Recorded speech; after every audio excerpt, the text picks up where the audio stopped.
قبلہ میر اہل سنت دامت برکاتہم العالیہ کی بارگاہ میں سوال ہے کہ اگر کوئی شخص تہجد کی نماز شروع کرنے کا ارادہ رکھتا ہے اور اس کے لیے کتنی رکعتیں ہیں اور ٹائم پیریڈ اس کا کیا ہوتا ہے، کس ٹائم تہجد کی نماز ادا کی جاتی ہے؟ تہجد کے لیے عشاء کے بعد سونا شرط ہے. چاہے 1 منٹ کے لیے سو گیا، چند سیکنڈ کے لیے سو گیا، بیٹھے بیٹھے آنکھ لگ گئی عشاء کے بعد، تو اب اس کا تہجد کا وقت شروع ہو گیا. اس میں یہ نہیں کہ 12 بجے شروع ہوتا ہے تہجد کا وقت یا رات کے 4 بجے شروع ہوتا ہے، ایسا نہیں ہے.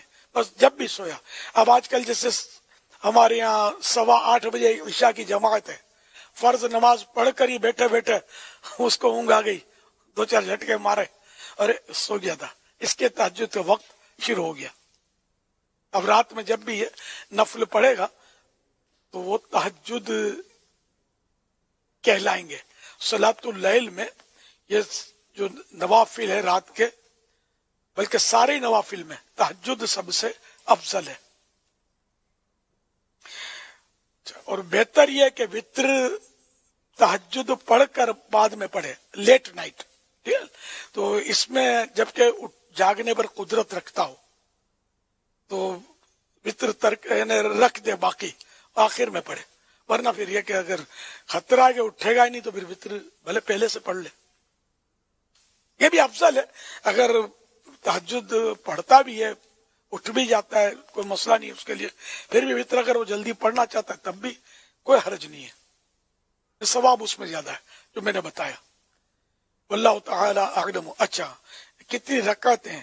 اس میں کم از کم 2 رکعتیں، 8 سرکار صلی اللہ علیہ وسلم سے ثابت ہے، 8 بھی، اور مشائخ سے بزرگوں سے 12 بھی ثابت ہے. تو بہرحال یہ کہ کم از کم 2 رکعت بھی پڑھے گا تو تہجد ہو جائے گی اس کی، وہ تہجد گزار میں شمار ہوگا. صلو علی الحبیب صلی اللہ علی محمد. یہ ایسی عبادت ہے کہ اس میں آدمی ریا سے بچ سکتا ہے. اگر یہ رات کو گھر میں پڑھے تو کون دیکھتا ہے، گھر کے افراد بھی سوئے پڑے ہوتے ہوں گے، تو جب تک خود نہ بتائیں. مسئلہ یہ کہ خود بتانے کو بڑا جی چاہتا ہے. آپ کے دل میں خوشی داخل کرنے کے لیے عرض کر رہا ہوں کہ میں اتنے عرصے سے میری کوئی تہجد نہیں چھوٹی. یوں کر کے بعضوں کا بندہ پھول گئے، جوش میں آ کے بتا دیتا ہے اور گیا کام سے. خیر بتانا ریا نہیں ہے، لیکن یہ کہ بچنا بہت مشکل ہے کہ جو بتاتا پھرے اور ریاکاری بھی نہ ہو، یہ تھوڑا دشوار ہے.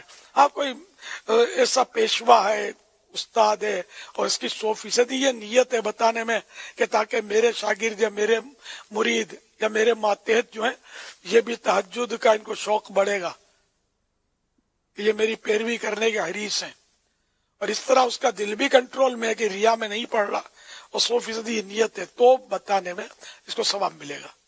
لیکن یہ ہے بہت دشوار اس طرح اپنی نیت کو سنبھالنا، یہ ذہن میں رہے. کیونکہ اگر کوئی بولے نا کہ میں روز 5 ٹائم کی نماز پڑھوں گا تو کوئی اس کو اتنا رسپانس نہیں ملے گا. کوئی کہے نا میں روز تہجد پڑھتا ہوں، اچھا بھائی دعا میں یاد رکھنا، ہے نا، یوں بولیں گے. ان لوگوں کی ایک عجیب لوجک ہے. آپ بولیں گے میں نے درس نظامی کیا ہوا ہے، عالم کورس کیا ہوا ہے، درس نظامی کیا ہوا ہے. اچھا میں حافظ قرآن ہوں. اچھا حافظ صاحب ماشاء اللہ، دعا میں یاد رکھنا. اس معاشرے میں حالانکہ حافظ ہونا اچھی بات ہے، عالم کا مرتبہ زیادہ ہے، اس کو مطلب اتنا رسپانس نہیں دیں گے. 5 نماز کی اہمیت یقیناً زیادہ ہے، وہ تہجد اپنی جگہ پر ہے، لیکن تہجد گزار کی اہمیت زیادہ ہے. ہمارے معاشرے میں 5 ٹائم کی نماز والے کی اتنی اہمیت نہیں ہے. پر یہ ہماری سوچیں ہیں. رات بھر کوئی اگر دین کی خدمت کرتا ہے نا، دینی مطالعہ کرتا ہے یا کوئی دینی کتاب لکھتا ہے، اس کو کوئی نہیں بولے گا کہ یہ عبادت کر رہا ہے. ہاں جو تسبیح اور مصلی جس کے پاس ہے نا، بیٹھا ہوا تو وہ بہت پہنچا ہوا ہے، بہت بھلے اس کے مخارج جیسے بھی ہوں، اس کو پڑھنا بھی آتا ہو یا نہ آتا ہو، یہ بڑا عبادت گزار ہے. بس اس کی خدمت کرو، اس سے دعائیں لو.